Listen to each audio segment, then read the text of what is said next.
Bonjour et bienvenue dans cette petite présentation qui va vous expliquer comment questionner votre sujet pour mieux le comprendre. Dans un travail de recherche, une première étape consiste à questionner son sujet pour réussir à bien le cerner. C'est la condition pour éviter un hors-sujet et pour gagner du temps, même si ce travail peut donner l'impression d'en perdre au début.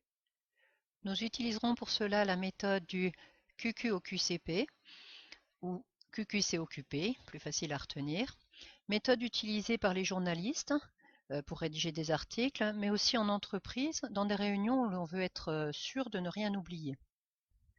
Certains d'entre vous le savent déjà, ces lettres correspondent aux mots interrogatifs suivants: qui, quoi, où, quand, comment, pourquoi. C'est en se posant ces questions que nous allons nous approprier le sujet. Prenons un exemple qui va vous permettre de mieux comprendre. Imaginons que vous ayez une étude à faire sur le contrat de vente. Vous pourriez vous poser les questions suivantes. Qu'est-ce qu'un contrat de vente? Est-ce toujours un document écrit? Que doit-il contenir? Qui est concerné par ce type de contrat? Qui le rédige? Qui le signe? Faut-il des témoins? À quelle occasion utilise-t-on les contrats de vente? Pour quelles raisons un tel contrat peut-il être nécessaire? Faut-il se rendre dans un lieu particulier pour établir un contrat ou puis-je le faire depuis mon domicile? Voilà les premières questions que vous pourriez vous poser en vous aidant de ces petits mots interrogatifs. C'est par la réponse à ces questions que devra débuter votre recherche. Une simple définition devrait vous y aider. Pour reprendre l'exemple du contrat de vente, voici une définition. Et nous allons répondre au fur et à mesure aux questions posées précédemment.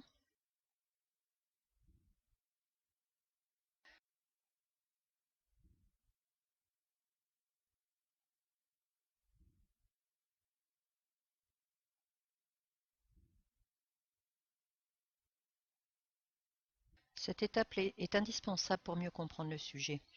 Elle aide aussi à se poser de nouvelles questions, comme dans notre exemple, quels sont les droits et les obligations du vendeur? Quels sont ceux de l'acheteur?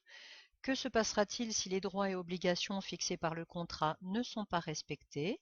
Quels sont les risques encourus par le vendeur ou par l'acheteur? Cette réflexion permet de déterminer un plan qui pourrait ressembler à celui-ci.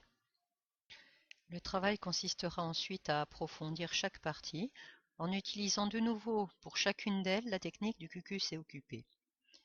Rappelez-vous que dans toute recherche, l'objectif est que vous compreniez ce que vous écrivez et que vous soyez capable de l'expliquer.